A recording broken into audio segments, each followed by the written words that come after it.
The world is getting crazier. People are acting more and more insane. The end of the world is tomorrow. Tomorrow. There's only one thing to do when the world is falling apart. Listen to Basil and Gonzo as they discuss this week's news and events through the lens of Bible prophecy. You are listening to Canary Cry News Talk. You're listening to Canary Cry News Talk. Today is September 30th, 2020. This is episode 249. And today, presidential debate. And I'm stuck in Lodi again. But my name is your best buddy, Basil. And this is Gonz. Welcome to the podcast where we love Jesus, we love you, we're learning to love ourselves, and we're learning to love our enemies that are so mean. Gonz. What? Please. For all that is holy, you gotta clean that up. Hey, it's International Podcast Day, so, just letting you know. All right, folks. So welcome back. We are fresh off the debate high, I guess. Did you ever watch Breaking Bad? No. So Breaking Bad is a little difficult for people to get into because the first 3 episodes, it's sort of designed to make you, the viewer, feel like you are on methamphetamines. Oh. Yeah, and that's how I felt watching the debate last night, Gonzo.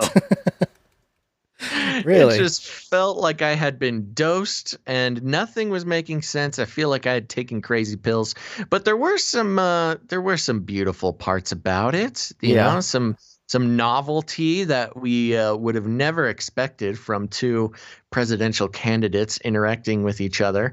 What was your experience like? I had it in my earphones and I started laughing multiple times, and the wife saying, basically, I don't see how any of this is funny. And I told her, it's either you laugh or you're on the floor crying in agony. You gotta laugh to keep from crying. Yeah. I was like scream laughing alone. I know. Well, that's this. kind of why the wife gave me the side eyes, because I started laughing really loud and disrupting the peace in the home. Oh yeah. And so definitely. yeah, good times. Well, we're not gonna go too deep into it. I mean, the debate kind of speaks for itself. If you haven't watched it, it is actually worth. Usually these presidential debates, you can just get the highlights and whatever. But it is, it's got entertainment value.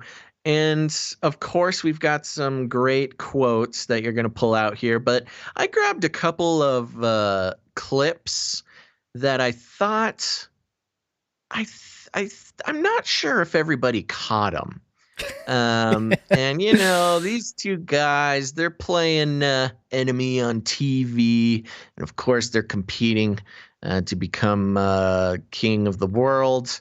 But there's some naughty boys, and I think we should listen to these clips. Okay, which one do you want to do first here? I don't know. You can pick either of them. Is good with me. Okay, let's see. This one I thought was they're both being rascals here. This is some real rascally rabbit comments. Yeah. This is Biden and Trump, basically Trump saying you'd be surprised. Yeah, just I want to make Mr. sure. President, can you let him finish, sir? No, he doesn't know how to do that. He has, You'd be surprised. you picked the wrong guy, the wrong. Come on. You know what's funny about that is naughty boys. Trump does this He does like a his face. lizard tongue thing before he says that. I don't know if you catch it, but they know what they're doing. This is some locker room talk. oh, sure. I mean it's really weird. He does this like literally, it's like a snake lizard tongue, like and then I know, you'd be 'cause he's surprised. Like what? You know, He's the third you boy. picked Be surprised. the Go ahead, wrong Joe. guy. Anyway, Okay, all right, go to the next one. We got one more. you got one more. Okay, I think this is no, this is not the one. I'm trying to find the one that you wanted. Okay, this is Biden saying Yeah, just play it. Okay, all right, okay. Number one. Joe, you Number agreed two. with Bernie Sanders, who's far left, on the manifesto, Well, we call it. And that manifesto- gives you socialized medicine. Look, hey, Are you saying I'm not you going didn't to listen agree? to him. The fact of the matter is, I beat Bernie Sanders. Not by much. I beat him a whole hell of a lot. I'm Not here. by I'm here much. standing facing you, old buddy. Pocahontas would have left Well, 2 I days tell early. you, You would have lost every primary. All he knows how to on do Super is hurt. Tuesday. You got Look, very lucky. here's the deal. I got very lucky. I'm going to get very lucky tonight as well. And tonight I'm going to With make what? sure because With what? here's the deal. With The what? With what? The fact With what? is that everything The little he's saying. laugh that Biden throws in there is like, hey, I'm gonna make a funny joke and everybody's gonna love it. Oh yeah, there's no audience, and the audience that we have has been sworn to silence. And Trump is like, oh yeah, you're gonna make this joke? You're gonna make a funny joke, Biden? Why don't you explain your funny joke to us, to the country, with your wife sitting in the audience? I think he reinforced his creepy Uncle Joe, title by saying stuff like that. I'm gonna get lucky tonight. Like, Yeah, what? it really is creepy. What are you talking know, about, as much as he slams Trump for being unpresidential, I mean, come on, Biden. Creepy, you're just playing into the creepy Uncle Joe thing. I know. I mean, Trump was he was rude by, disrupting the conversation over and over. Not that Biden didn't, but this was one of my favorite moments, if you will, was Biden calling Trump a clown. Did you catch that one? Oh, yeah, he did it several times. I know, but this one was... Wait a minute. You get the final word, Mr. Well, it's hard to get any word in with this clown. Excuse me. Hey, let me just say, Wait a minute. Excuse me, this person. Excuse me. Sorry, I didn't mean to call I didn't him mean to such call a him a mean clown. name. Oh, it was just, man, I feel sorry for our country, but also, people were talking about who won the debate, and my whole take was the right-left paradigm won tonight. Yeah, nobody won. Nobody really won the debate. The whole country lost. Yeah. Well, it's interesting because usually, and as has been the case with past Trump debates, which is no matter what the reality of the debate was, you're not allowed to say Trump wins. You're never going to say Trump wins a debate. That's just, you're not going to see it in mainstream media. Yeah. So no matter what happens, it's always, whoever in the case of the debate is debating Trump, they always win. It's been the case ever since the beginning. And so I was expecting to wake up to those articles today of, Biden slays Trump in first debate. But they couldn't even bring themselves. Couldn't do it. They couldn't even bring themselves to get there. They knew the whole country was watching last night, so they couldn't just spin it. They had to sort of ease into certain things. Yeah. But I will say that one of the things that I, just in terms of the content of what they were talking about, we're not going to dig too deep into it because, there's a whole lot of shows doing that. But one of them that I noticed right away was basically Biden saying that he doesn't support the Green New Deal. So here's the clip. The Green New Deal and the idea of what your environmental changes will do. The Green New Deal will pay for itself as we move forward. We're not going to build plants that, in fact, are great polluting plants. So do you We're going to support build the Green New Deal? Pardon me? Are great support- polluting No, I plants. don't support the Green New Deal. you don't? Oh, well, that's a You big let- statement. I That support means you the just Biden. lost the radical left. I support you the don't. Biden plan.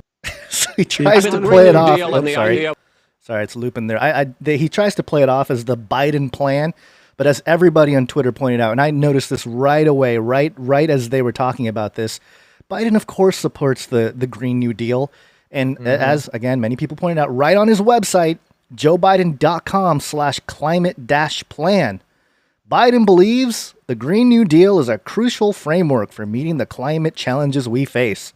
Yeah. And the funniest part is NBC and some other news outlets to try to sort of mitigate the or at least soften the blow to the, the direct contradiction that Biden placed out there of saying, Right. I don't support the Green New Deal. I call it the Biden plan or whatever. NBC and other headlines were saying Biden, he doesn't really support the Green New Deal. It's just a framework. It's the framework Yeah. for the Biden deal. And it's okay, whatever. Yeah. Whatever, folks. There was a couple things, there's a couple of these traps that they were trying to catch each other in. And Chris Wallace got in. Uh-oh. Basil froze out when I tried to close a tab here. You still there? We lost Basil. This is unusual.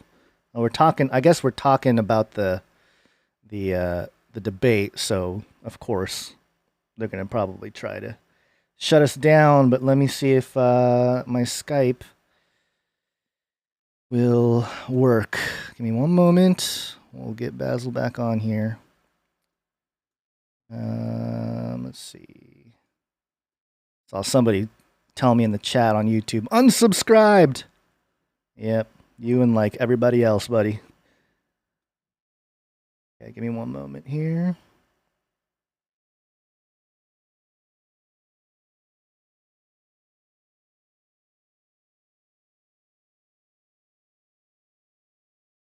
Trying to call back.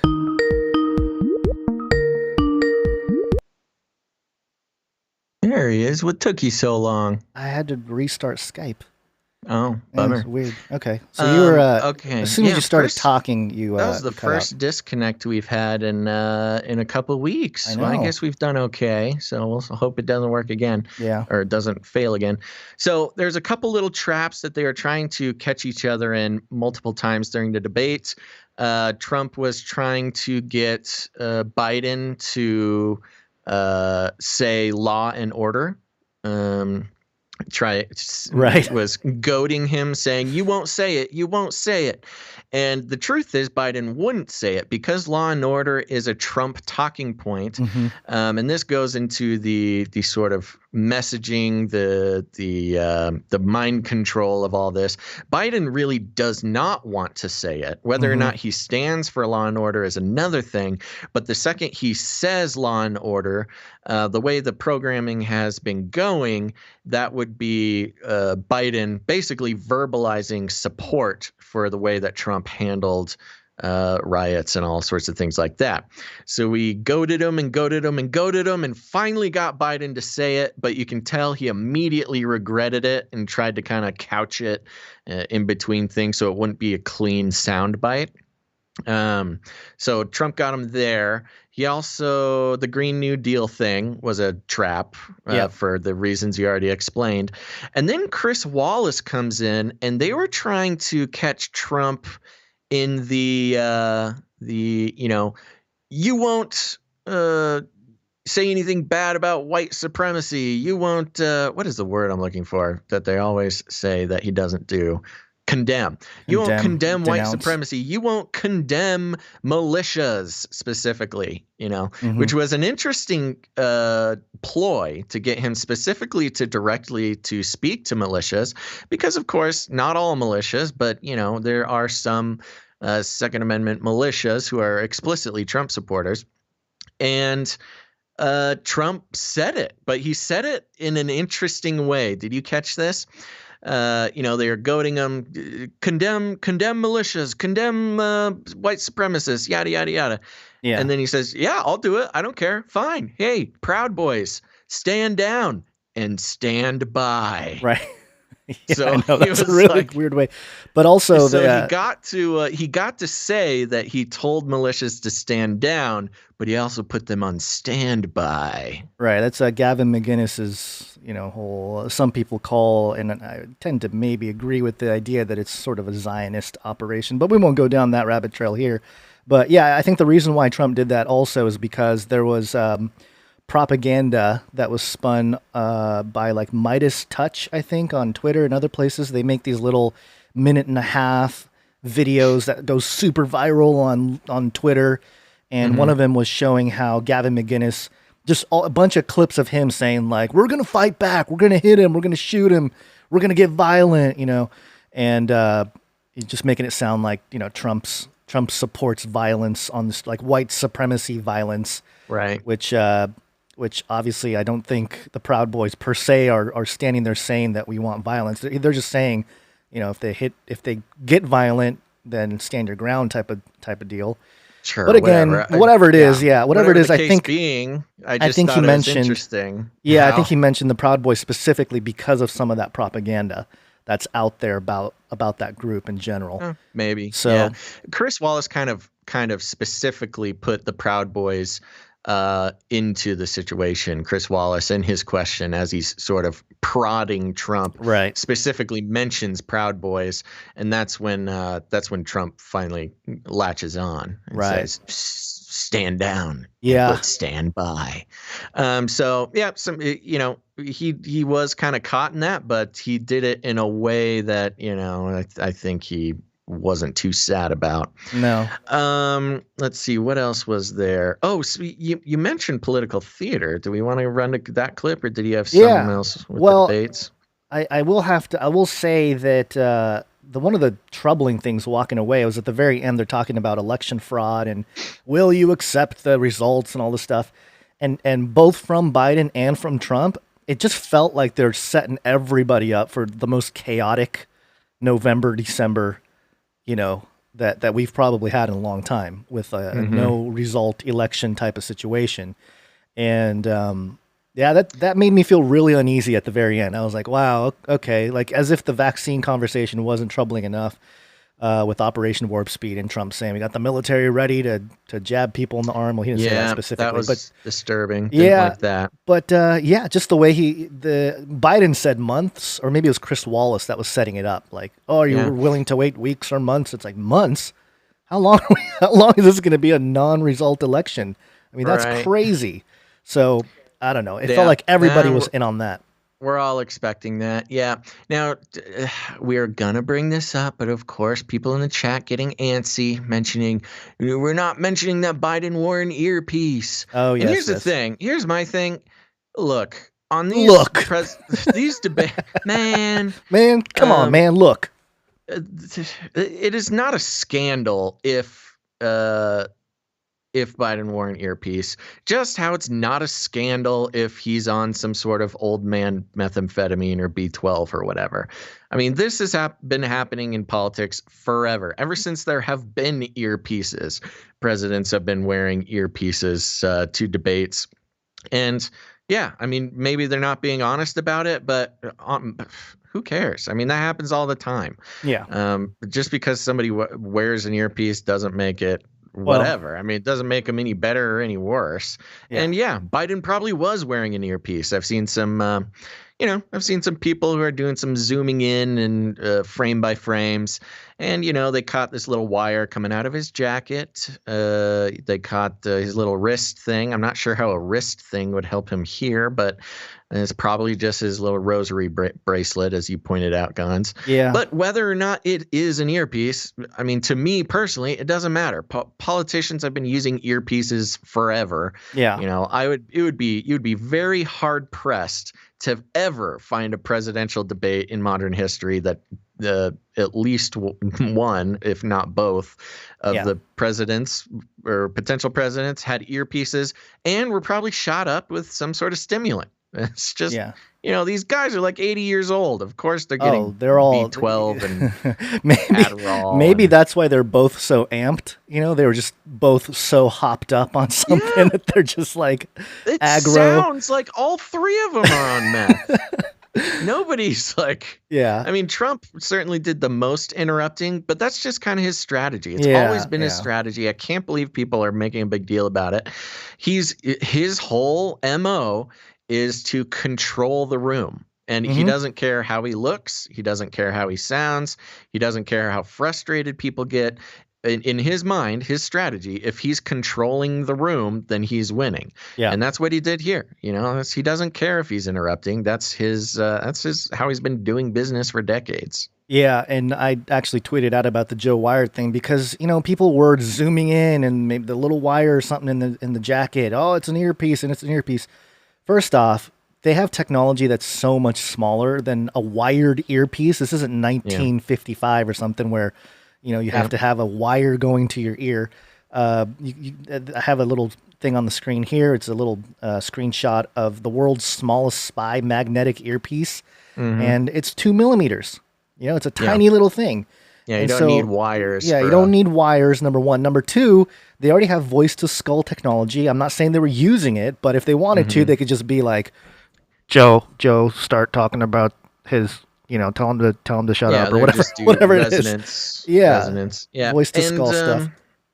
Plus, I mean, there's talk, and he probably does. Again, these are old guys. They probably have intracranial cochlear implants for hearing aids, Right? Which would be, direct. What does they call it? Bone conduction. Right. Hearing aids, which you can just connect to with Bluetooth and talk to them, and that's an implant. You wouldn't even see that. Yeah. So yeah, I mean, I don't know. He probably did. Maybe he wasn't. Whatever. The existence of an earpiece and drugs is a complete non-interesting point to me. No. Yeah. Well, it's all propaganda. State-sponsored propaganda machinery. And then, did you want to play this? Let's do this little theater clip. I found this on Twitter when I was poking around. And as we all know on this show, politics is a complete theater. It's all about optics and yada, yada, yada. But this was a fun little clip. Why don't you play it? Yeah, this is Democratic Governor Wolf in Rep. Ullman of Pennsylvania calls masks political theater for the camera. Kind of hard to hear. It's a hot mic. So Wendy, I'm gonna take my mask off when I speak. I will as well. I'm waiting so that we can do a little political theater. Okay. Yeah. So if you couldn't hear it, this is a hot mic. They didn't know was hot. The guy off screen says, "Hey, just so you know, I'm going to take my mask off when I talk." And she says, "Yeah, no, that's okay. I'm going to take mine off when I talk too, but I'm just leaving it on now for a little political theater. Make sure the cameras get me with wearing my mask." Yeah. So, yeah. There you go. From the horse's mouth. Give it away there, Democrat lady. Good job. You failed. Yes, You're out. Yeah. Well, I'm sure the Republicans have their foot in the door in political theater, obviously, as well. Obviously, we did have one. We don't have to go through it at least at this point. I did want to share. I don't know. What I wanted to do was give a news headline or a story from outside of the country and how other nations sort of reported on the debate. Because even though it was the U.S. presidential election debate, that was seen all around the world here. Mm-hmm. And this is New Zealand. This is newshub.co.nz, U.S. presidential debate, worst insults and best quotes between Donald Trump and Joe Biden. And, we kind of went through some of it, but let's see. Hot mess, disgrace. Everyone knows he's a liar. President has no plan. This man doesn't know what he's talking about. Will you shut up, man? That was Joe. There's nothing. Shut up, man. Shut up, man. There's nothing smart about you, Joe. He's the worst president America's ever had. That was Biden's scathing thing there. It's hard to get any words in with this clown. So there you go. That's all that other nations saw. They weren't really just the insults. Yeah, they didn't really pick up on any of the issues. It was just two old men screaming at each other and propaganda for those other countries. Hey, move here, move to our country. Doesn't matter with the new world order. It's a good time for the expatriate movement. People trying to get out of the country. Yeah. Okay. Sounds good. Well, I think that rolls in pretty well into the Flippy update, Gons. What do you say? Flippy update. Do you want fries with that? All right, time for the Flippy update, folks. And those who are new to the show, Flippy is our colloquial name for the disembodied robot arms that are taking our jobs, enslaving our children, and flirting with our spouses. We use Flippy to have a conversation about how robotics and AI are making their way into our lives, what we can do about it, and when the inevitable robot takeover will happen. And today, I'm coming with an article from AmericanThinker.com, Gonzo. And the headline is, Satire, Biden robot invented just in time for debates. That's right. Again, satire. The Biden campaign is proud to announce that it's invented a lifelike Joe Biden robot with the help of a Chinese AI company. The 6-foot-tall Biden 2.0 model is equipped with an integrated memory circuit that will store data and, you guessed it, hold memory. A DNC spokesperson praised the new Biden brain, explaining that this time around the chip will not hold its memory temporarily in the same way your standard random access memory would. Instead, the Biden 2.0 will process and store all data in permanent read-only memory fashion. The Biden robot's data will be continually updated with direct input from the DNC intelligence, whether it be new hoaxes in addition to the Fine People hoax or preparatory debate questions from friendly reporters. Of course, the 2.0 model will have intense firewalling to shield against any Russian interference that could modify policy formation. The first public appearance of the Biden bot will be on a CNBC interview. If all goes well, that will be followed by September's first presidential debate. Ironically, on his last CNBC interview, the real Biden said, quote, "I'm going to beat Joe Biden." If the Biden 2.0 replacement, that line will definitely be fitting. Miniature Biden 2.0 toy robots will soon be available online, complete with remote control, sound effects, and shampoo sensing technology. Order one for your child today so you can watch his delight as he zooms Mini Biden 2.0 your way, shouting, quote, "Our best days still lie ahead," end quote.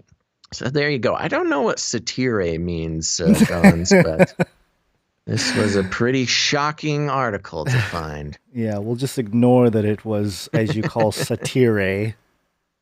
That's a satire for kids at home. Am I gonna get flagged for fake news because of this? Probably. Oh no! You're probably gonna get the grammar police too. It's pronounced satire.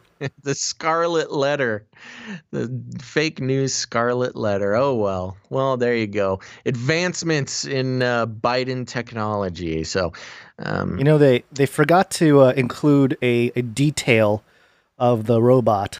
Got hairy legs. Got hairy legs. That's a prototype that I have here in my pocket. Yeah. Okay. Are you done with your I'm Flippy done. update? I'm done with my satire Flippy update. Yeah, pretty funny. Otherwise, funny. We couldn't really. Thanks, Gons.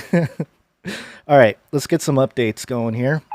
We interrupt this broadcast to give you a brief update. By the end of this timely interruption, you will be thoroughly updated. 33 is the number of completion of the Great War. 33 is also the number being used by elites to signal to each other, we think, and we are taking it back. But in the meantime, it's the Illuminati dog whistle. Yes, yourvalley.net. Greek police accuse 33 people of helping migrant smuggling. Oh. Athens, Greece. And interesting, the Greek police are accusing 35 people, all foreign nationals, and all but 2 of them members of non-governmental organizations, of a variety of serious crimes for allegedly facilitating the clandestine arrival of migrants on the Greek island of Lesbos from Turkey. Police announced Monday they had opened a felony case file against 33 members of 4 NGOs. So there you go. 33 people. What a convenient number. I know. Of people involved in that conspiracy. A border crossing conspiracy. Yeah. Yeah. For the new international order. And this one's a little bit more close to home, Basil, at least for me. And the headline is from the OC Register. Ooh. Coronavirus, 33 new deaths. Oh, no. 109 new how cases. How convenient that it's that number again. I know. 109 new cases in Orange County on September 29th. I feel like the OC Register is trolling me. Just me. They're like, oh, you know what? We can troll Gons over there on the news talk. Orange County Healthcare Agency reported 33 new deaths of the coronavirus on Tuesday. Yep, there you go. I mean, there's not much else to say other than 33 new deaths. And one thing to mention here on that, there was a... I'm just going to do this now because it's a little out of order on the doc there, Basil, but there was a report from, I think this is like some kind of, what is this, UK court or something? RTE News, or maybe some European nation there. I'm not exactly sure. But the clip shows how they count deaths differently, or at least expose themselves as to how they report coronavirus deaths. And it's a 1.5-minute clip. We can stop it in the middle, but here's go ahead and play a little clip here. To Dr. Cudahy. Dr. Cudahy, if somebody who is asymptomatic shows no symptoms whatsoever of COVID, and they have a heart attack and are brought to hospital and they're tested, and it is found that they have COVID and they die soon thereafter, but this is somebody who's demonstrated no symptoms whatsoever, are they recorded as a COVID death or not? If they have tested positive for COVID, but ultimately came to hospital because they've had a heart attack or a stroke or fallen off the roof of a building or something like that? We adhere to the World Health Organization case definition in terms of the recording and reporting of deaths. So in the situation that you describe, where someone has a positive COVID test, then it is a death in a confirmed COVID case. But such a case would be subject to a coroner's report as well. And as part of the ongoing validation of the data in our surveillance system, we would take additional details in relation to such. Okay, but a coroner's report, sorry, I'm trying to be very brief. Obviously, a coroner's report takes a very long time to make its way through the system. So for now, they are recorded as a COVID death, but it may be that they are taken off that list at a later date. Is that what you're saying? That's it, exactly. To Dr. Cudahy. Sorry there. But yeah, there you go. Basically saying, number one, that they're adhering to the World Health Organization standard, which is this, it's the one standard throughout all of the entire world on how to report deaths, especially COVID deaths. There's no checks and balances. We've covered it in past episodes. But straight up admitting that even if you have COVID and you fall off a building, you will be reported as a COVID death. Right.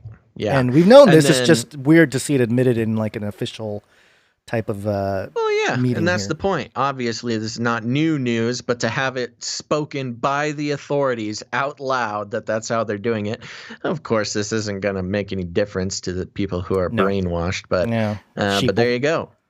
Yep. So just, another piece of information you can share with your normie friends there. And this one is a little bit more visual. I saw this thing for the last few weeks actually be shared around, but I thought it'd be interesting to share with you specifically, Basil, because are you ready to become a cyborg? Are you ready to become cyborg? This was tweeted out by Bloomberg Quick Take.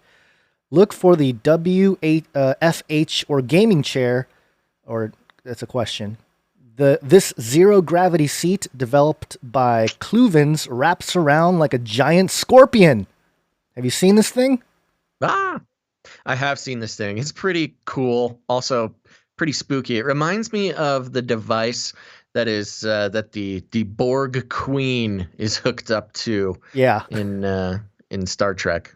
Yeah. So basically, for people not looking at the screen or just listening, it's a chair that has what looks exactly like a scorpion tail behind it, and it wraps around over you and holds 3 screens, like a monitor screen, and apparently it massages your back too.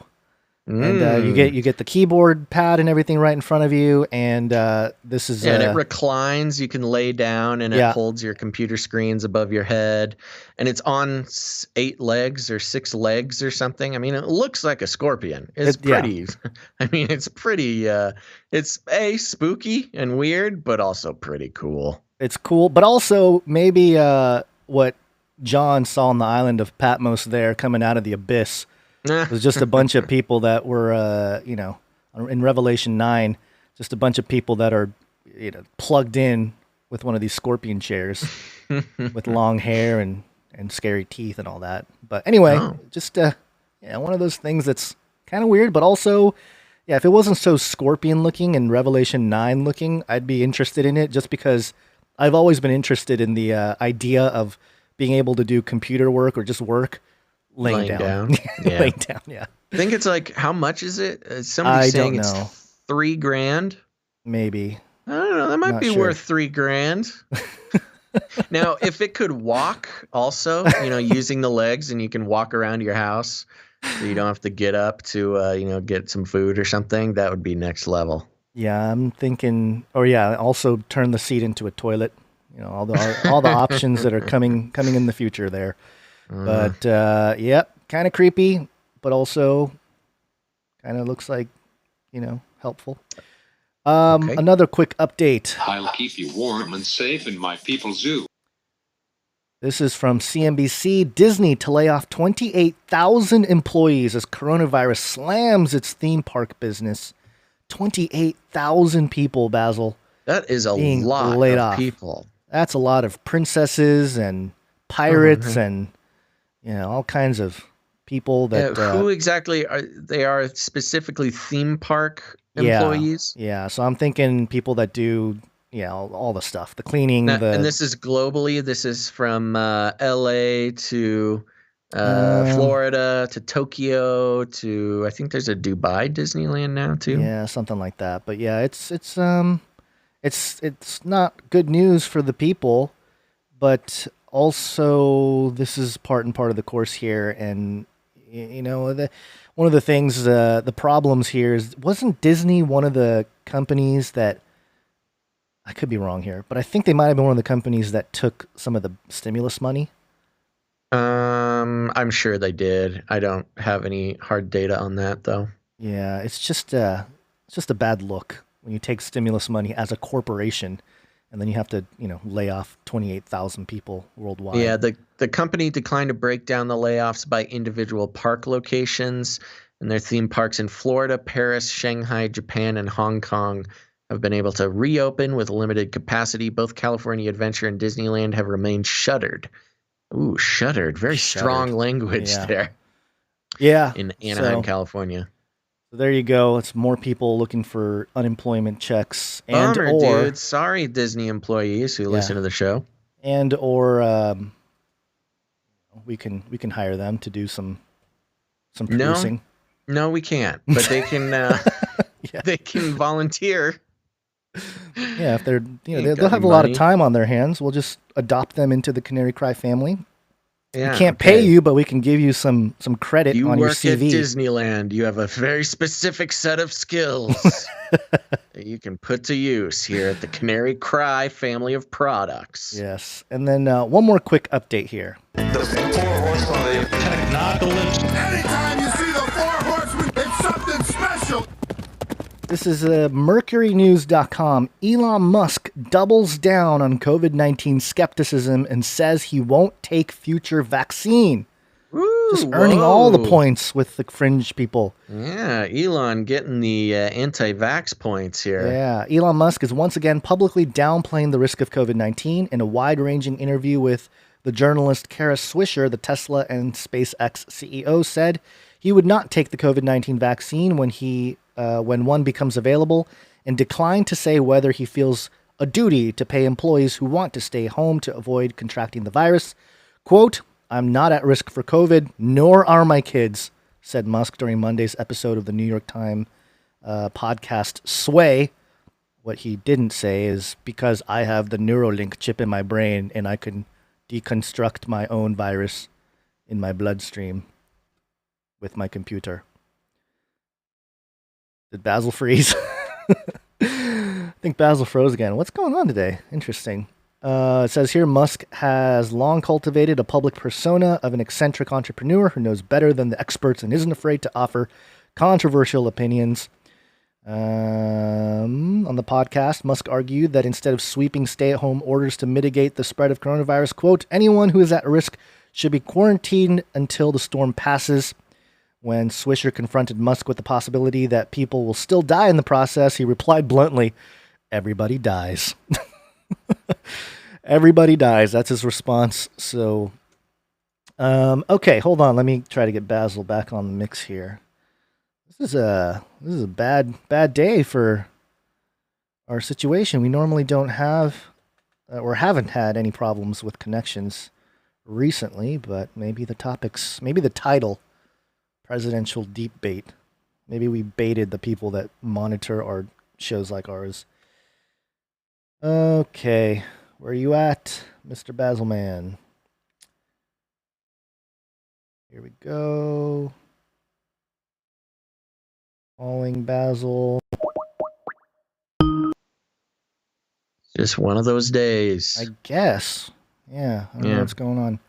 I was just reading the quote about when Musk was confronted about the possibility that people will still die in the process of the COVID-19 thing. Mm-hmm. Elon Musk replied, "Everybody dies." I know it's an uncomfortable position to take, but it's hard to argue with. It is. I think he's still trying to promote his Neuralink chip. He's like, everybody dies unless you can upload your consciousness. Now. Yeah. All right, so those are some of our quick updates here, and that leads us to our main story, which has to do with deep fakes. Let's go. Where's my deep fake jingle? What happened to my deep? Oh man, we're just falling apart today. Rough day today. Yeah, where's my deep fake? I know I got it. I know I got it ready. We are in deep fake. There we go. Okay.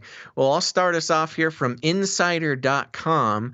And the article is titled, "A Creepy Presidential Debate Ad Shows a Deepfake of Putin Telling Americans They're Ruining Their Own Democracy." Whoa. A new advertising campaign meant to run during the first presidential debate between Joe Biden and President Donald Trump features deepfake representations of North Korean leader Kim Jong-un and Russian President Vladimir Putin delivering a message that foreign interference isn't necessary to bring down the United States' democracy.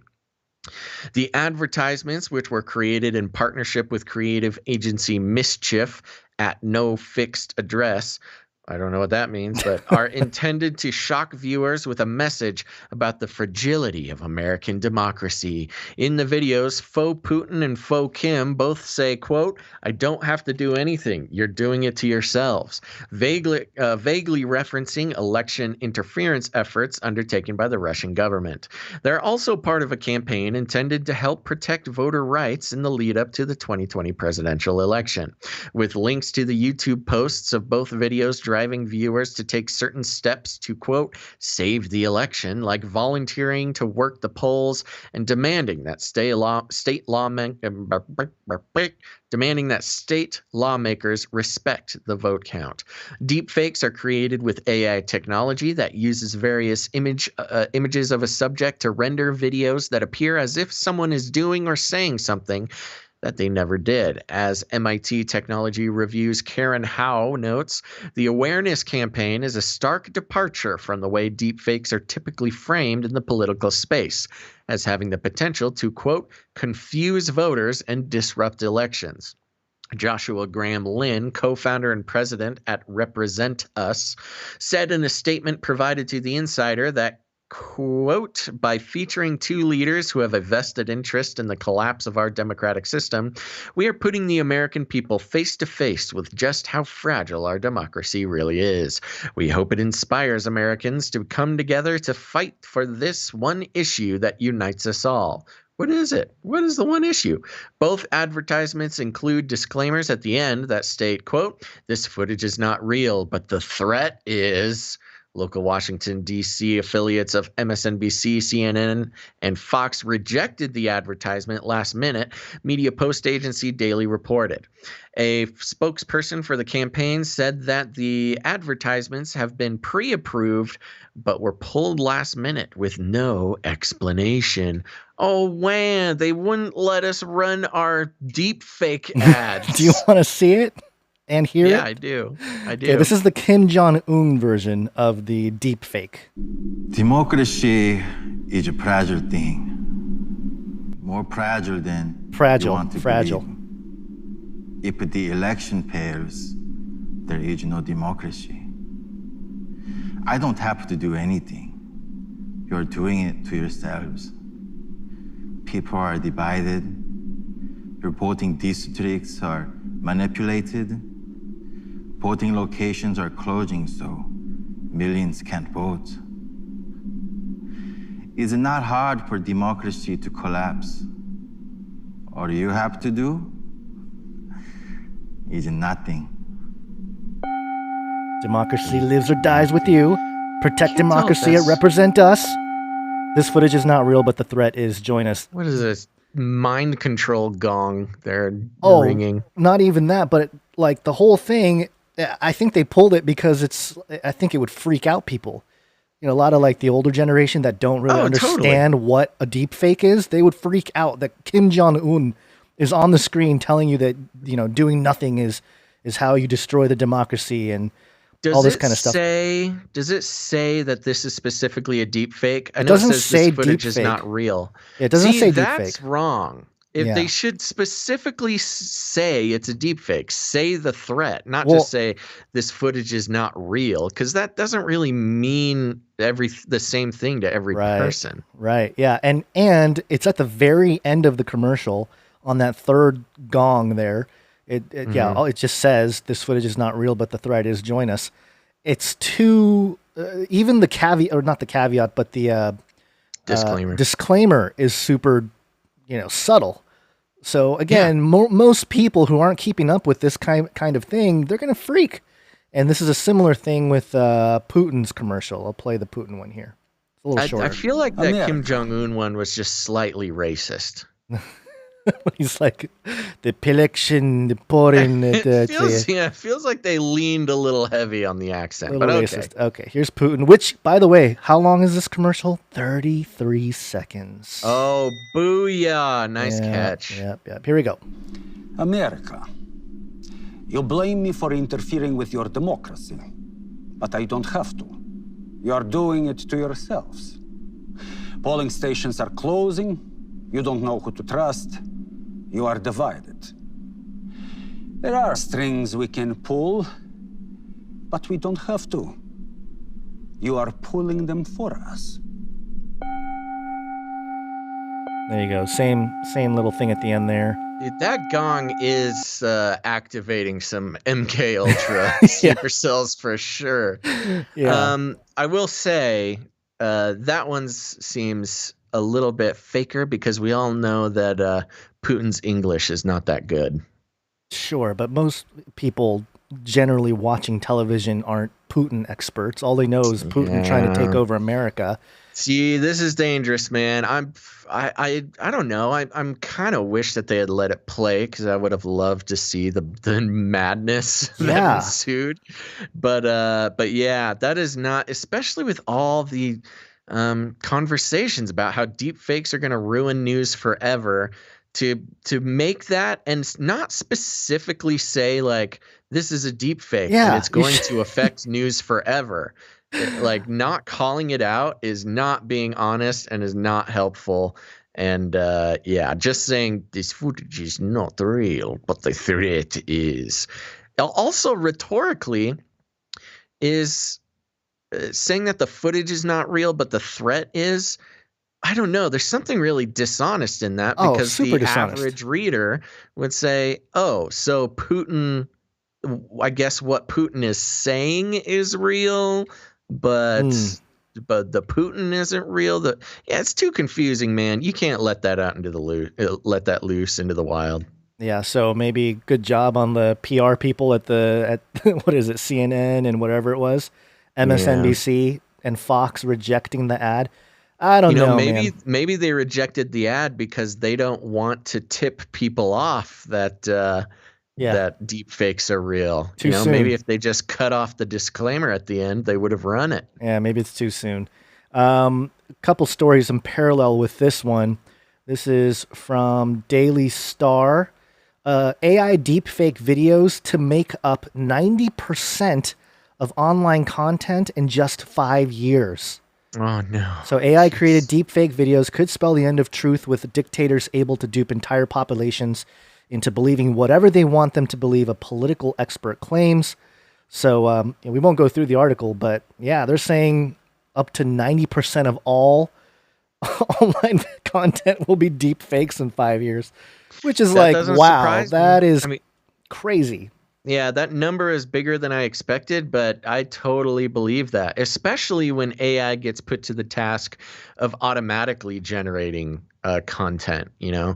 Right now, a human has to create a deep fake by running it through the program, but it would not be difficult for somebody to make an AI, just devote some hardware to making an AI that automatically draws in, world events and news, and then spits out a deep fake about it. Yeah, it's pretty wild. And then one more parallel story here. This one's from Wait. boingboing.net. Before you move on, though, because, keep this in mind. 5 years is not very long. No. And 90% is very, very high. Yeah. And as we've been saying, we've been saying this for the past 5 years, that already you cannot, just because you see a video of something, you cannot assume that it is real right now, that it would be a mistake to make that assumption.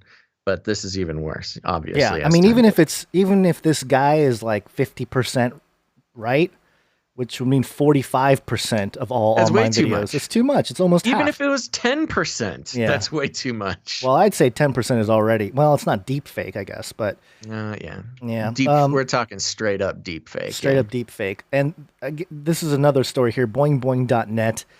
A person's heartbeat can be used to detect deep fakes.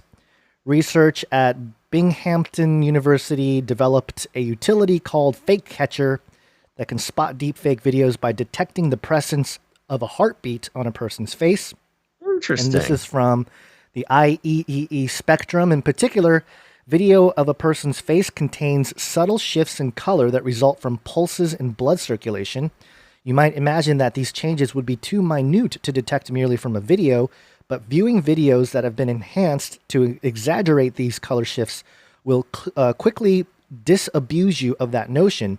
This phenomenon forms the basis of a technique called photoplethysmography. I think that's right. Photoplethysmography. It's not it's photoplethysmography. Okay. All right. Okay, grammar man. Or PPG for short. I'll just go with PPG, which can be used, for example, to monitor newborns without having to attach anything to their very sensitive skin. There's a little typo there. Deepfakes don't lack such circulation-induced shifts in color, but they don't recreate them with high fidelity. The researchers at SUNY and Intel found that, quote, biological signals are not coherently preserved in different synthetic facial parts, and that, quote, synthetic content does not contain frames with stable PPG. Translation, deepfakes can't convincingly mimic how your pulse shows up in your face. So there you go. That's what I'm saying. Yeah, yet. And that's the thing with these types of stories, like, hey, we're going to be able to detect with this use or that use. It's just giving the deep fake technology the tools and like knowing what to do to make themselves better. What doesn't destroy you makes you stronger, and that's super true with the deep fakes. I'm seeing in the chat, Gons. I think my video is turned off of the stream. Oh, yes, you are. Sorry. You just don't want people to see my beautiful googly eyes. Well, at least for a little bit, people won't complain. Take off your mask. No, see, they're complaining when I'm there. They're complaining when I'm gone. We just can't win. Can't win. Yeah. So, I think as far as the deep fakes go, these are some pretty big pieces of news. Of course, we've been following deep fakes for years, but as far as big steps in that direction, these are a few big steps. And as far as deep fakes gaining a lot of attention and making it out into the wild, that Putin and Kim Jong-un one are pretty special cases. So far, deep fakes have not, caused the most dramatic upsets. But of course, as we move forward here, we're definitely going to see that happening more. Yeah. So in light of this debate that everybody was, been talking about and freaking out about, quietly, deep fakes continue to improve themselves. And, maybe we'll look back. I'm trying to put a positive spin to this before we go into break here. But maybe we'll look back at the days of the Trump-Biden debacle debate and think, oh, wasn't it nice when earpieces and, cutting each other off and calling each other names. Calling each other names was all we had to worry about with presidential debates. Because soon it's going to be trial by combat. I wouldn't mind. I wouldn't mind if it was some kind of combat or like some video game thing. That would be fantastic. Some VR, Mortal Kombat thing besides our leaders. Yeah. Which one of our artists did some kind of some of that we'll show here in the break. But okay. All right. Well, let's do it. Let's take a quick break and don't go anywhere, folks, because after the break, we're talking about black holes. Where, you might ask? Not where you'd think. And then we've got some more updates about CERN to piggyback off of last episode's updates. So make sure to stick around for that. Very important stuff. But let's take a very quick break. It's break time.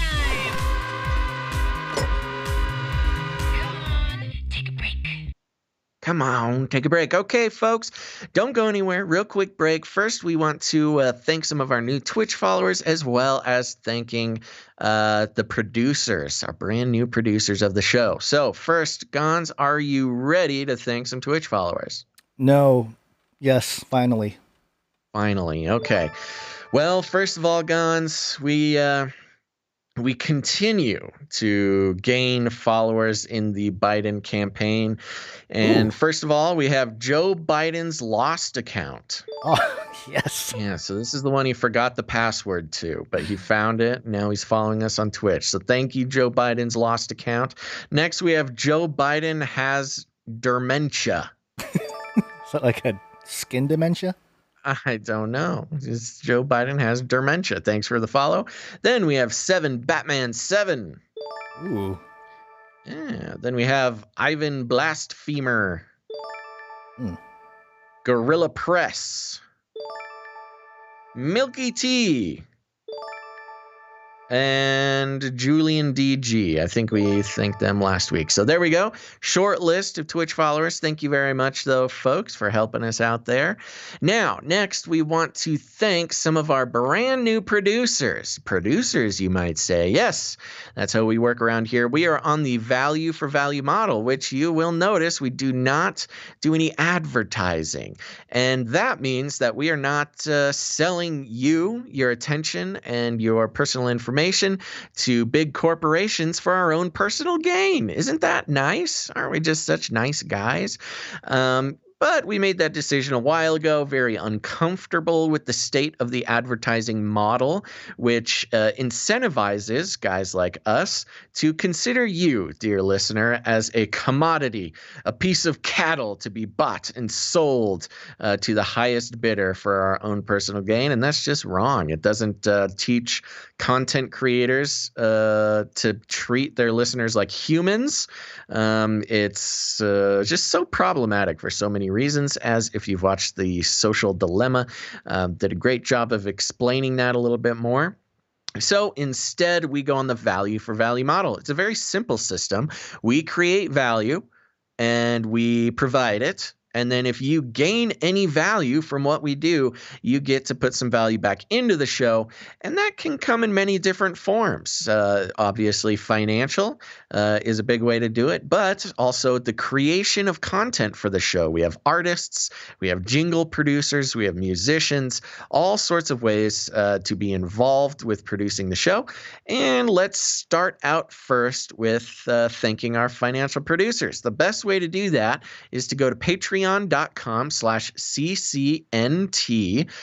for Canary Cry News Talk and join up there and become a monthly producer of the show. And we have some new ones, Gonz.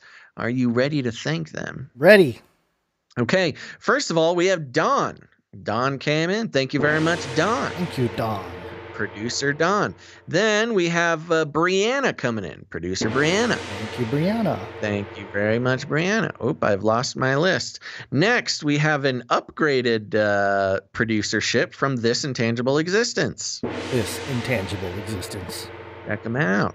Next, nope, that's it for that. Let me double check. Yes. So thank you to all of our Patreon people over there at patreon.com/CCNT, new producers.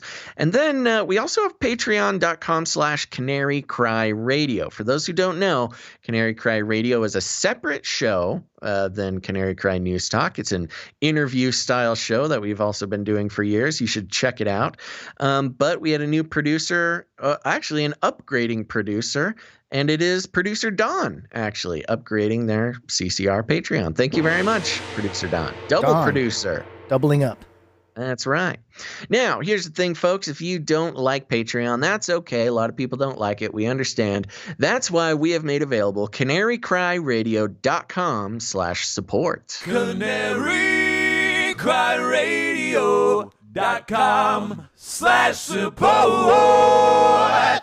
That's right. And over at CanaryCryRadio.com/support, we've got all sorts of other options, non-Patreon options. We've got PayPal. You can come in with a monthly producership, or if commitment is not your thing, you can make a one-time producership in any amount. There's also cryptocurrency and all sorts of other fun ways to help out the show. And Gons, who do we have coming in over on the PayPal? First, we have a couple 33 or 33 adjacent producerships. First, we got Rebecca. Thank you, Rebecca. Producer Rebecca.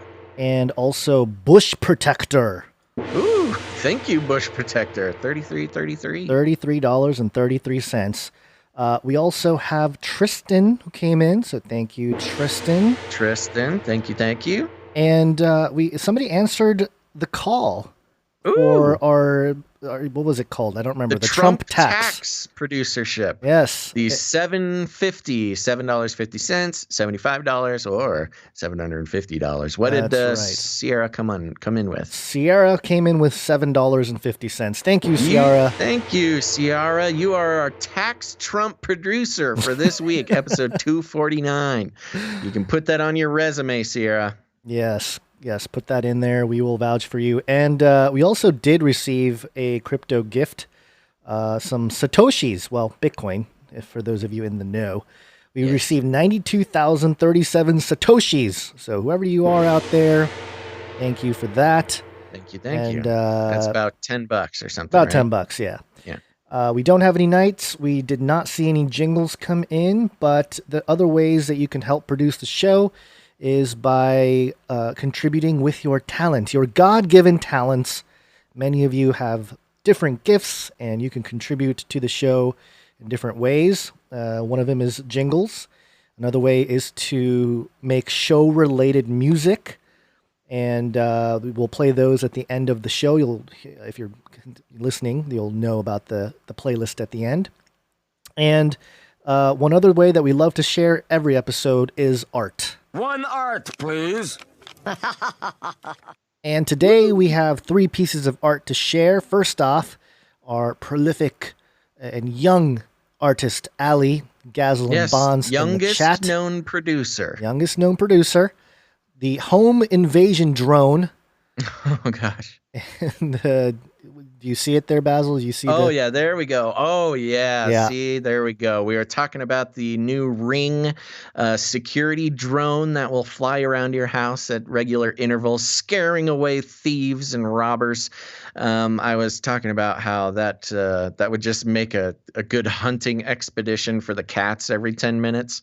And here we go. Allie coming through. We've got a couple of the Monties. One's down there looking very huntery, and then yes, of course, we've got the Ring drone flying up in the sky with Monty the Third hanging from it in mid-hunt, mid-takedown. I like that. Thank you very much, Allie. Very good. Yes, and the subtitle for this is The Cattening.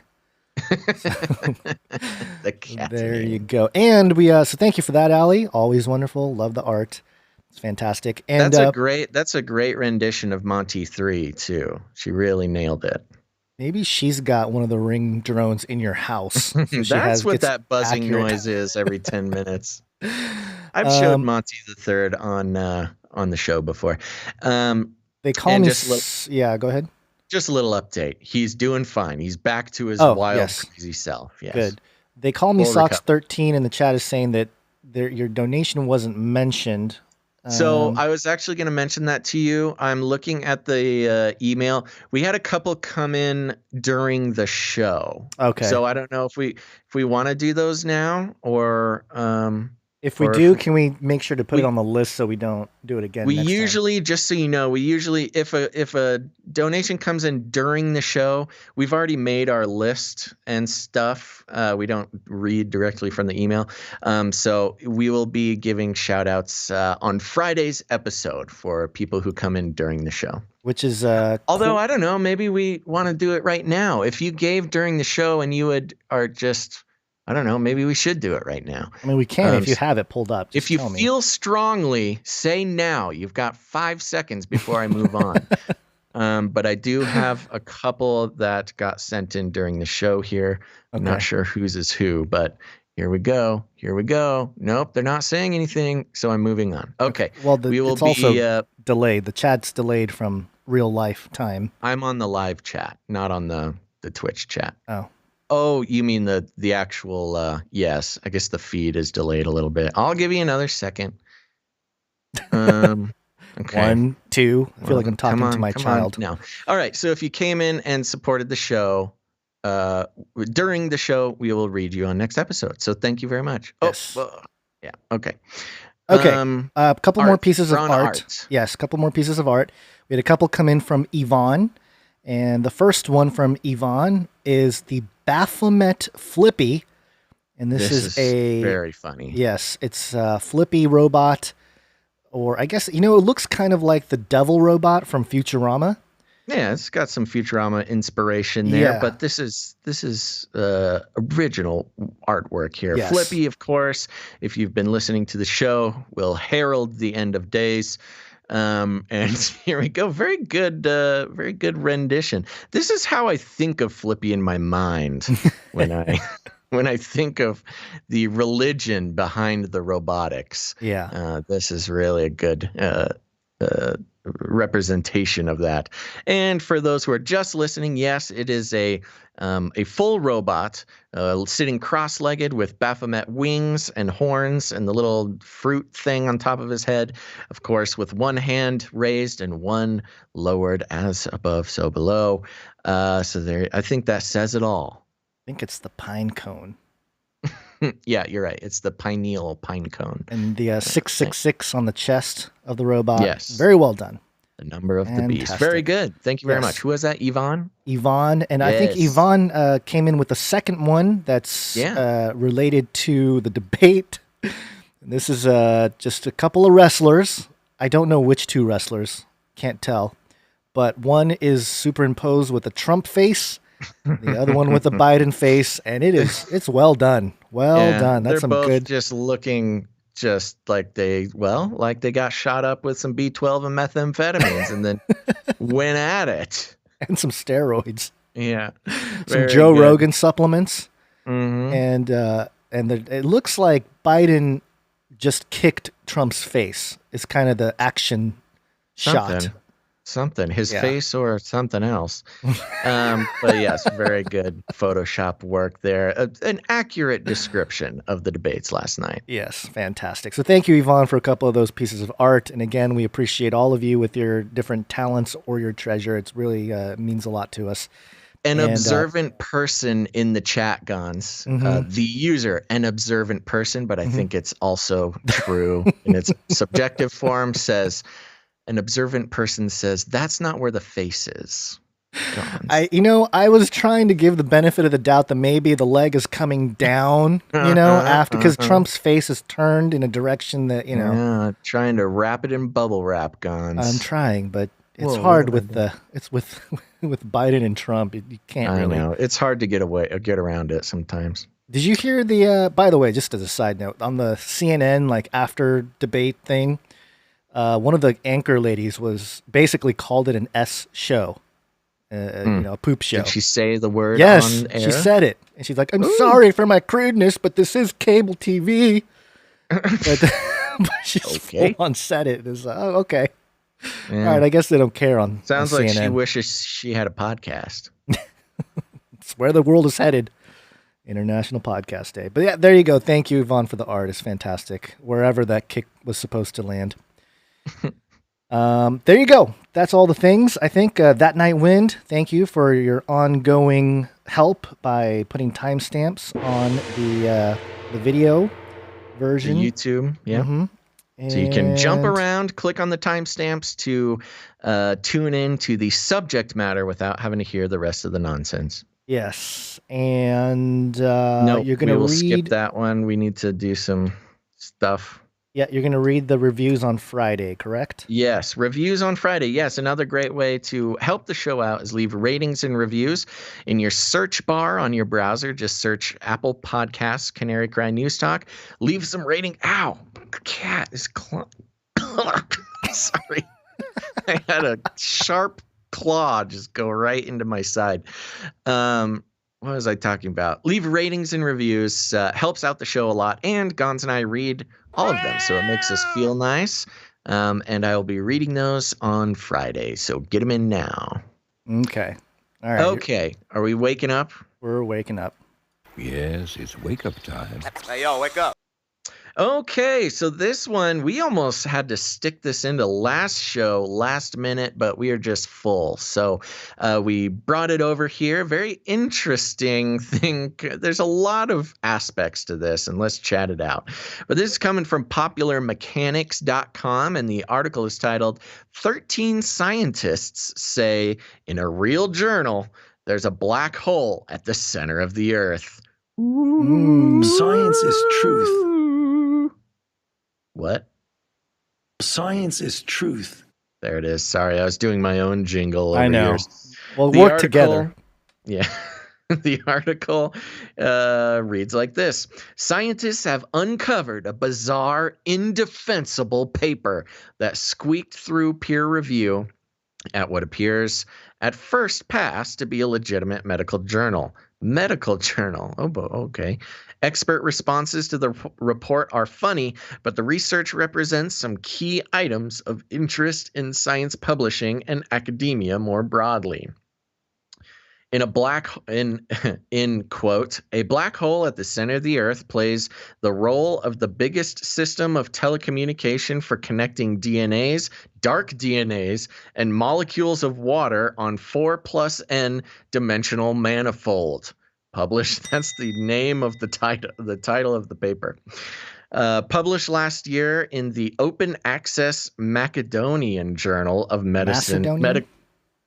If you're a hardcore history person, you know that it's actually called Macedonian and not really? Macedonian. Yeah, Macedonian is a popularization pronunciation, but the true hardcore people call it Macedonian. Anyways, published last year in the Open Access Macedonian Journal of Medical Sciences, 13 listed authors from wildly different fields throw together a series of escalating falsehoods. Quote, recently, some scientists from NASA have claimed that there may be a black hole-like structure at the center of the Earth.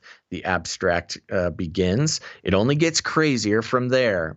Block quote here. The Earth's core is the biggest system of telecommunication, which exchanges waves with all DNAs and molecules of water.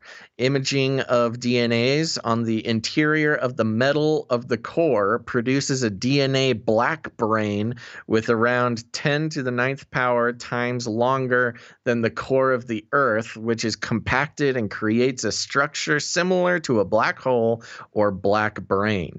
We have shown that this DNA black brain is the main cause of high temperature of core and magnetic of Earth. All right, so the English is not the best. Is that Putin? And or whenever no, that's more of a Kim Jong-un. The brain, whenever they spell brain, they spell it B-R-A-N-E. So I don't know if that's referring to something else or just a misspell. IFL Science points out that scientists occasionally float garbage into the peer review system to make sure it's still working, but it's not entirely clear that this paper is garbage on purpose.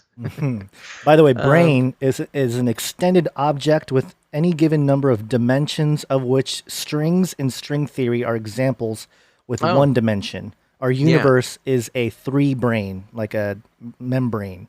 Sure. Yeah. Okay. Oh, well, there we go. That solves that. Another of the group's papers begins, quote, "First group coupled to our universe from one side and produce matters like some genes of DNAs, and couple to an anti-universe from another side with opposite sign and create antimatters like some anti-genes of anti-DNAs." Sounds like an AI wrote this. Yeah, it does. I think that's what it is. Yeah. If this sounds like word salad to you, you're not alone. One of the theories to explain the paper is that it was generated using peer review tricking, artificial intelligence. Oh, wow. Which shuffles key terms and phrases and glues them together into something almost coherent. The technology to do work like this gets more sophisticated all the time. AI can almost write sitcom scripts, and job applications must optimize their resumes. Since so many are now scanned by keyword seeking bots before they ever make it to a human. Well, that's good to know. I'll remember that. If God forbid I ever have to put a resume together. I'm not sure if 12 years as a podcaster is going to get me anywhere.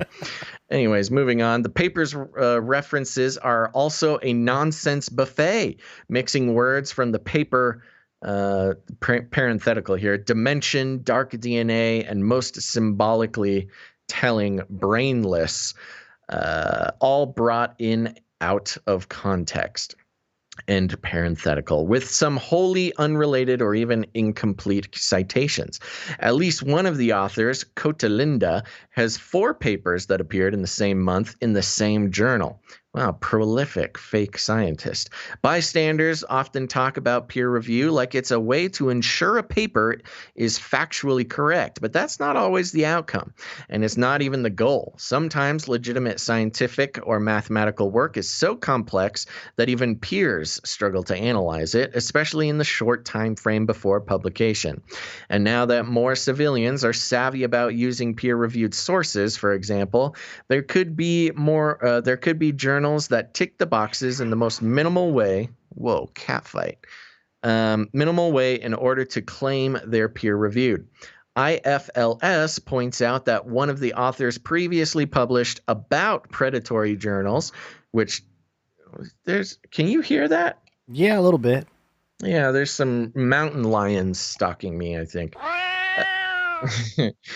IFLS points out that one of the authors previously published about predatory journals, which typically have a less legitimate footprint than the Macedonian Journal of Medical Science. Could it be that a totally good faith peer review process decided to air these ideas as representative of real work? Maybe, but that's hard to believe, even with the credulity sliders pushed all the way up. It seems more likely that the process has gone wrong at this particular journal. In the meantime, though, we'll meet you at that black hole at the center of the Earth. So there you go, Gons. Sorry, but there probably isn't a black hole at the center of the Earth. I'm disappointed because I was thinking that my donut Earth theory was confirmed. I like early on in us reading that. Oh my gosh! Yeah, what's going on over there? It sounds like a cat What war. are you doing? I can't even see what's happening. I'm just hearing it.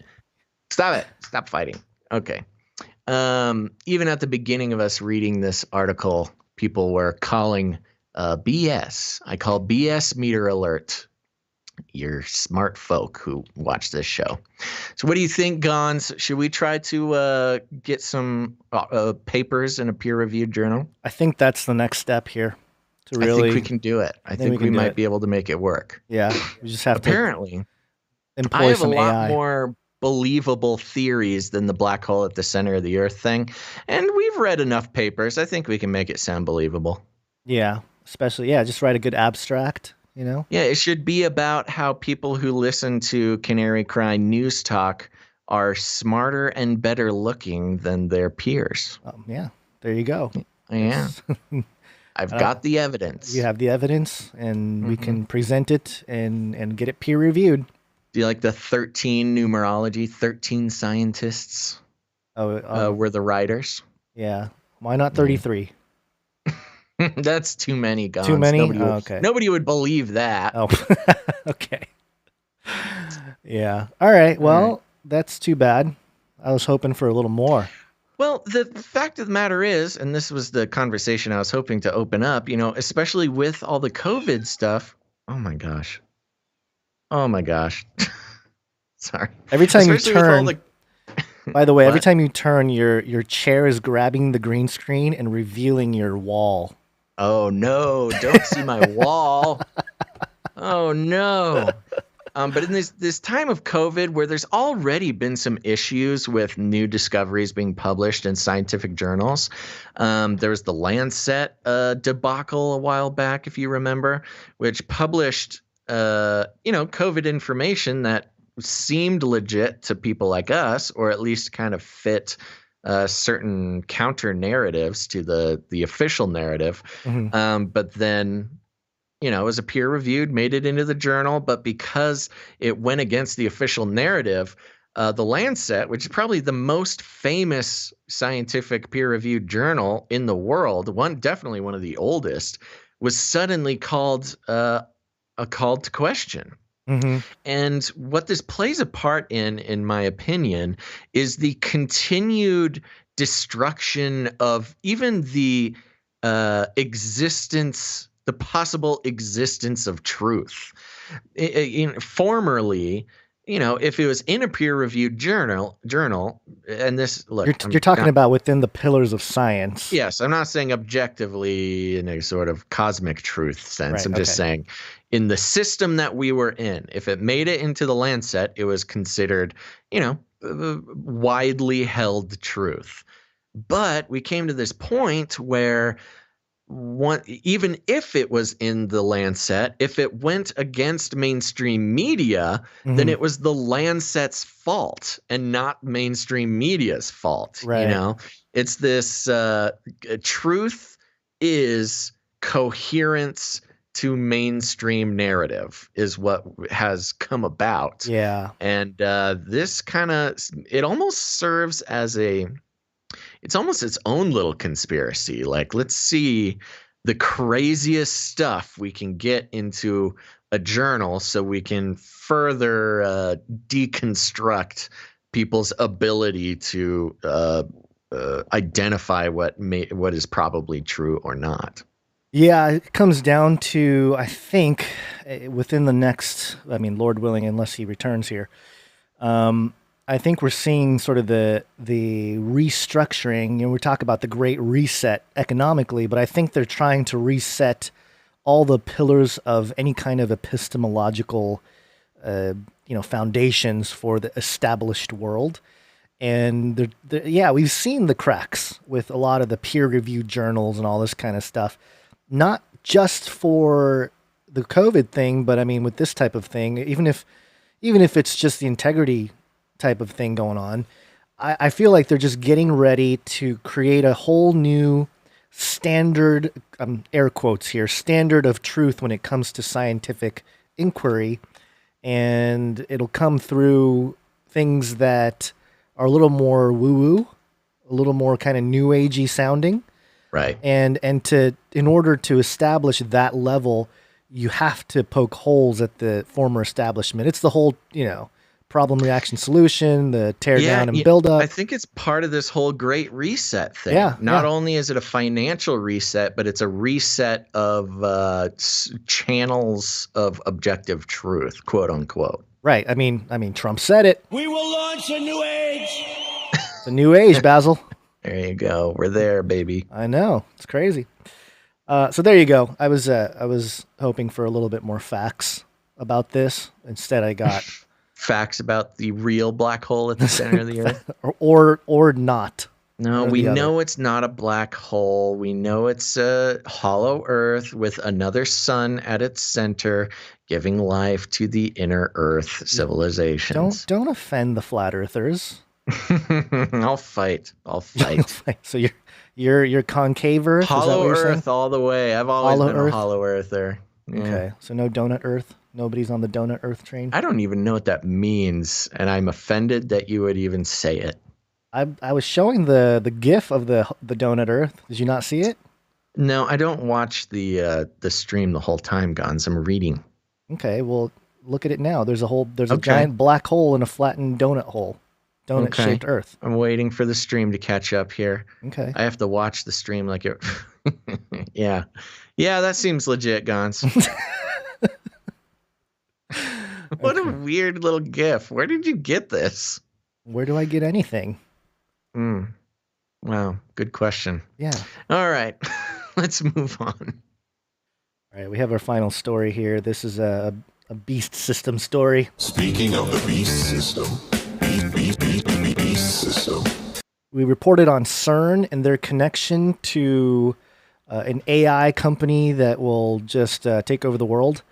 But this is some more information here. Phys.org, CERN meets quantum technology. Yay. Today's information and communication technology grew out of the invention and development of quantum mechanics during the last century. I didn't realize quantum mechanics was invented. Did you know this, Basil? It was invented. Oh, that is an interesting catch. But nifty as it is that billions of transistors can be packed into your smartphone, or that photons are routed around the internet with the help of lasers, the devices underpinning the, quote, first quantum revolution merely rely on the weird properties of quantum mechanics. They don't put them to use directly. The CERN Quantum Technology Initiative, QTI, which was announced by CERN Director General Fabiola Gianotti in June, sees CERN join a rapidly growing global effort to bring about a, quote, second quantum revolution, whereby phenomena such as superposition and entanglement, which enable an object to be in two places at the same time or to influence another instantaneously, are exploited to build new computing, communication, sensing, and simulation devices. It is difficult to predict the impact of such quantum technologies in society, but for high-energy physics and CERN, the benefits are clear. They include advanced computing algorithms to cope with future data analysis challenges, ultra-sensitive detectors to search for hidden sector particles and gravitational waves, and the use of well-controlled quantum systems to simulate or reproduce the behavior of complex many-body quantum phenomena or theoretical research. Though relatively new to the quantum technology scene, CERN is in the unique position of having in one place the diverse set of skills and technologies, including software, computing, and data science, theories, sensors, cryogenics, electronics, and material science necessary for such a multidisciplinary endeavor. AGIS, at CERN's antiproton decelerator, which is able to explore the multiparticle entangled nature of photons from positronium annihilation, is one of several examples of existing CERN experiments already working in relevant technology areas. CERN also provides valuable use cases to help compare classical and quantum approaches to certain applications, as demonstrated recently with a team at Caltech. As demonstrated recently when a team at Caltech used a quantum computer comprising 1098 superconducting qubits to, quote, rediscover the Higgs boson from LHC data.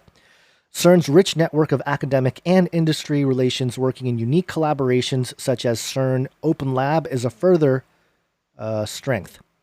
The path to CERN's QTI began with a workshop on quantum computing and high-energy physics organization by CERN Open Lab in November 2018, which was followed by several initiatives, pilot projects, and events.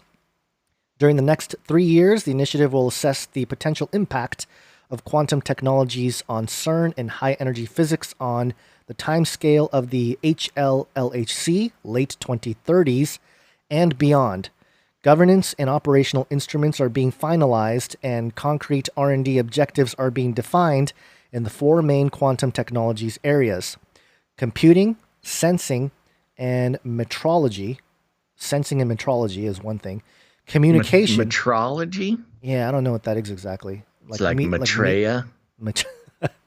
Or like metering of some kind, maybe? Yeah, that sounds probably more correct. Sensing. So I think sensing and metrology, like metering and sensing. Communication. Yeah. And simulation and information processing. The CERN QTI will also develop an international education and training program in collaboration with experts, universities, and industry, and identify mechanisms for knowledge sharing with CERN member states, the high-energy physics community, other scientific research communities, and society at large, which, based on what we just talked about, like resetting the scholarly or like scientific basis for what is truth, quote unquote, this type of thing is emerging that could replace some of the peer-reviewed processes. Quote, by taking part in this rapidly growing field, CERN not only has much to offer, but also stands to benefit directly from it, says Alberto Di Meglio, coordinator of the CERN QTI and head of CERN Open Lab. Quote, the CERN Quantum Technology Initiative, by helping structure and coordinate activities with our community and the many international public and private initiatives, is a vital step to prepare for this exciting quantum future, end quote. Wow. So there you go. CERN, we always knew that CERN was moving in this direction of quantum technologies and stuff, but now public, it's official.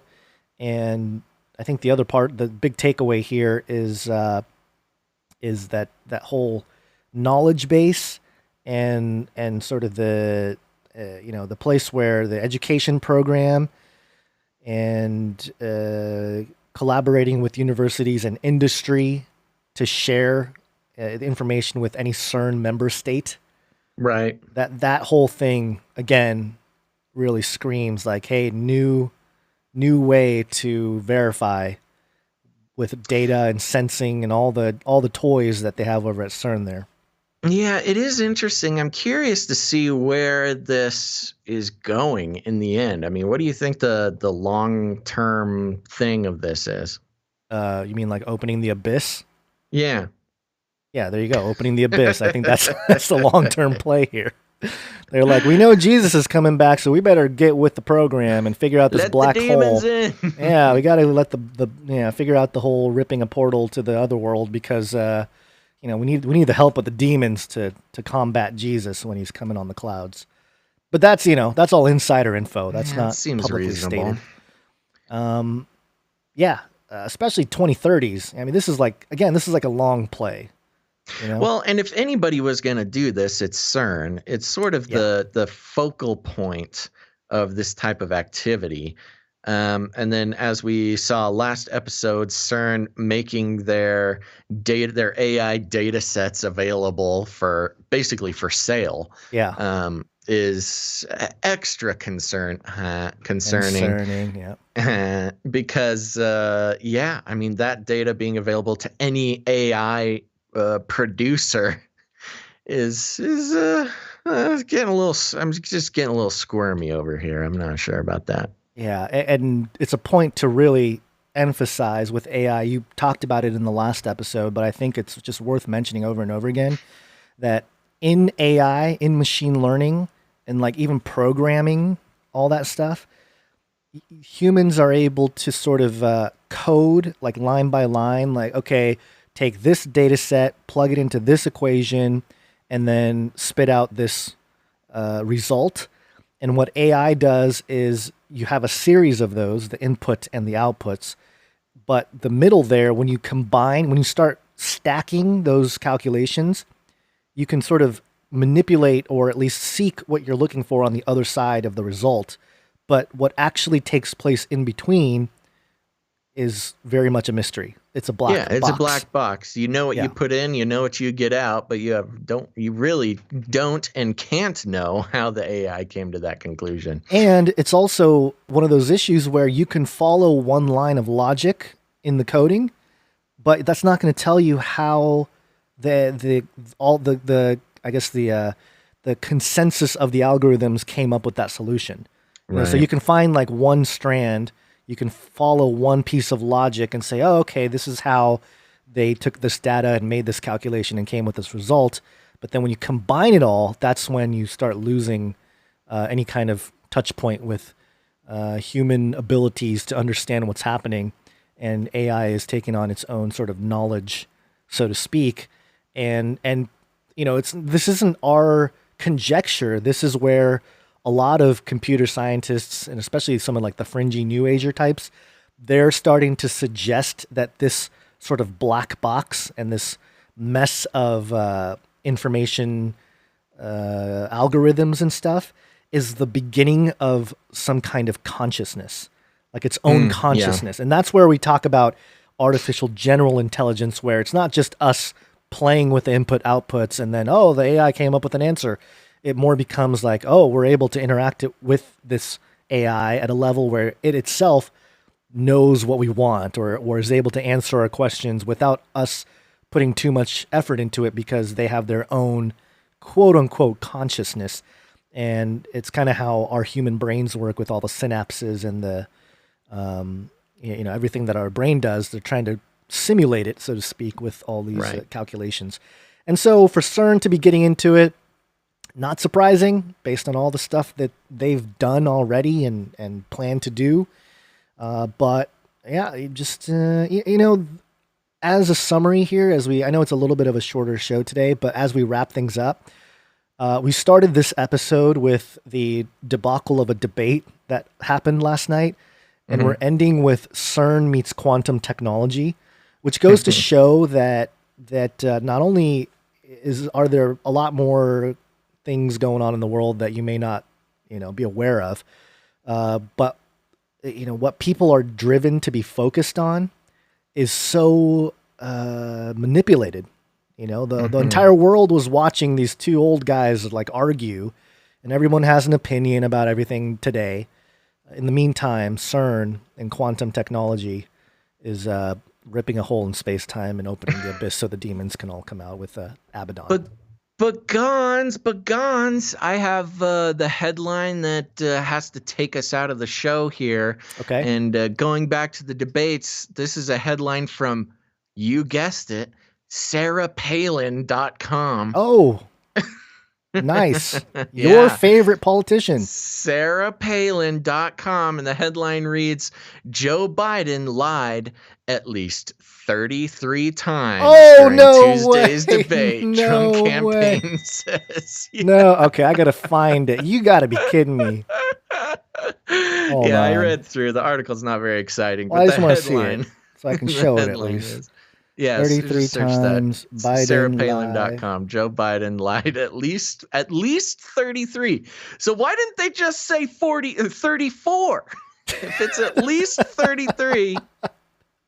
Oh my gosh.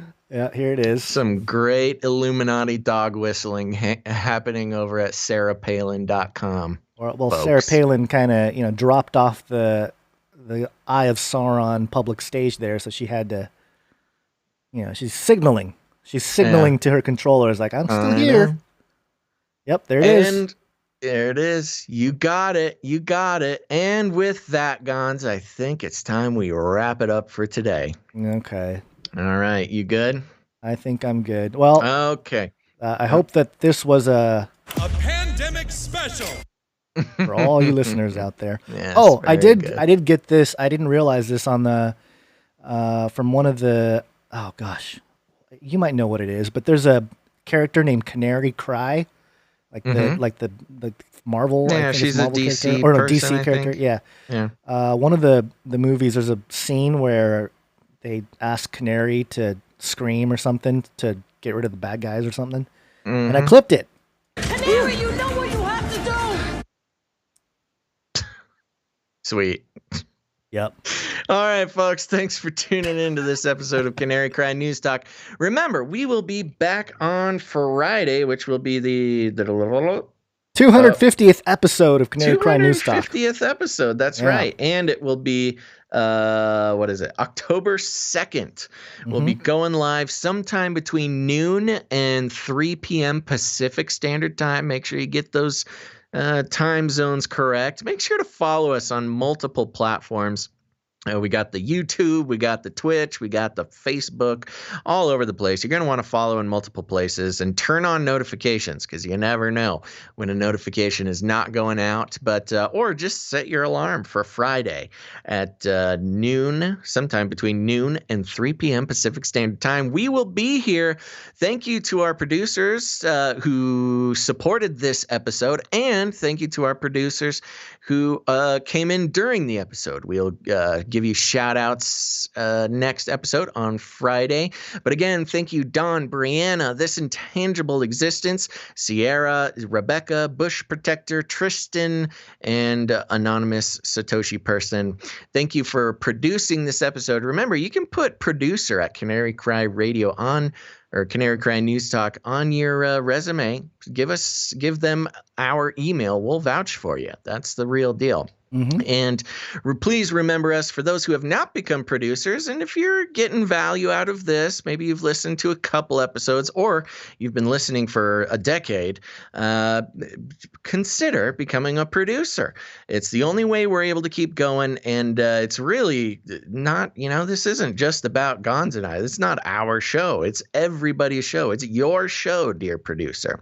So if you gain value and you want to rebel against the global theology of advertising and selling your attention for the personal gain of random people on the internet, if you want to stick it to the man, go ahead and become a producer of the show at patreon.com/CCNT for Canary Cry News Talk or CanaryCryRadio.com/support. CanaryCryRadio.com/support.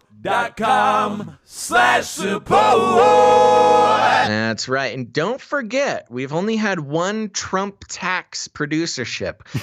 If you want to get on the list for the Trump tax producership, $7.50, $75, something with $7.50 in it. We'll be reading more of those this coming Friday. Now, remember, you can also help produce the show by creating art. If you've been inspired by the things we've talked about on this show and you want to render them into existence, whether it be on paper and pencil or paints or Legos, we've had people send in Lego creations that they've created. Whatever it is, whatever your art form, make something regarding the show, and we'll show it on the show.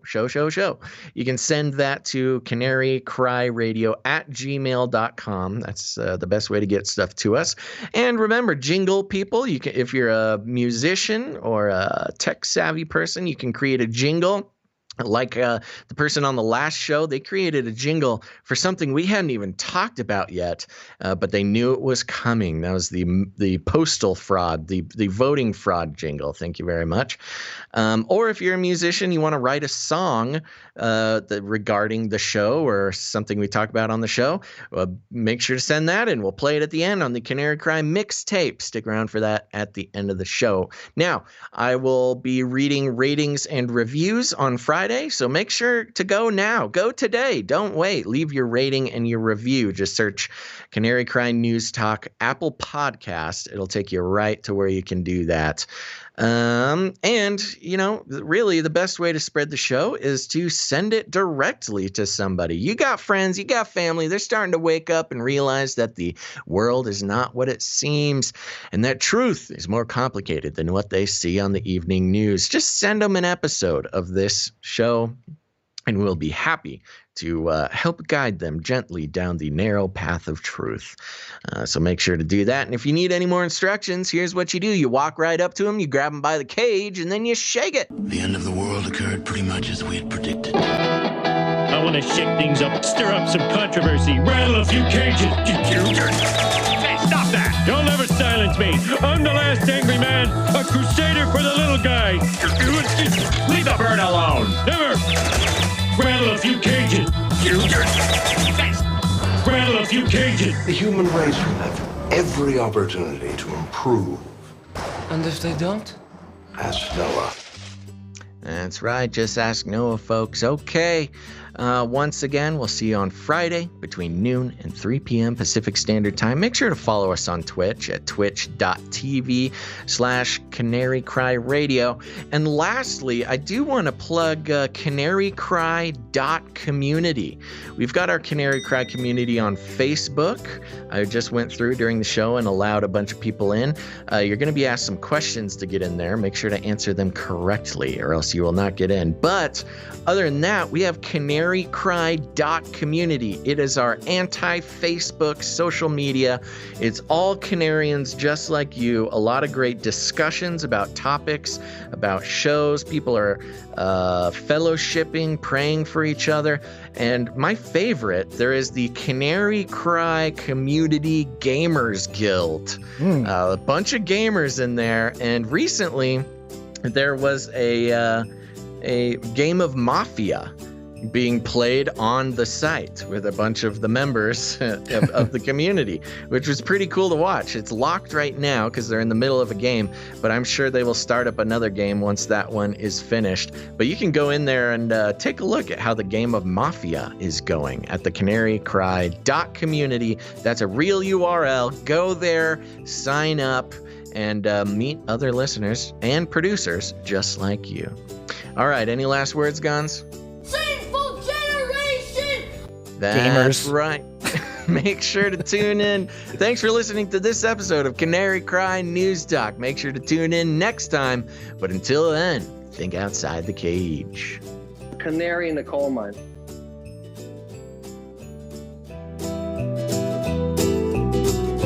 Canaries in a cage. Rattle her cage a little bit more. Look it up. Remember, reality is an illusion. The universe is a hologram. Buy gold. Buy! I want to shake things up, shake things up. I want to shake things up, shake things up. Leave the bird alone. I want to stir up some controversy. I want to rattle a few cages. I want to rattle a few cages. I'm the last angry man. You'll never silence me. I'm the last angry man. I get it. I'm the last angry man. You'll never silence me. I'm the last angry man. A crusader for the little guy. Little guy. Little guy. Well, we'll see about that. Whatever, Illuminati.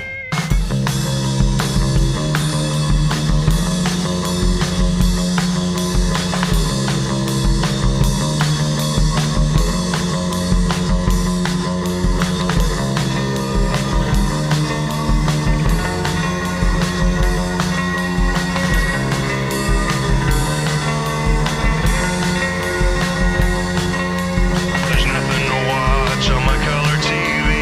None of the snooze is what I want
In the future, humans will be confined in a people's zoo. People, I'll keep you safe and warm in my people's zoo. I'll keep you safe and warm now in my people's zoo. You, yeah, you in my people's zoo. I'll keep the cameras on.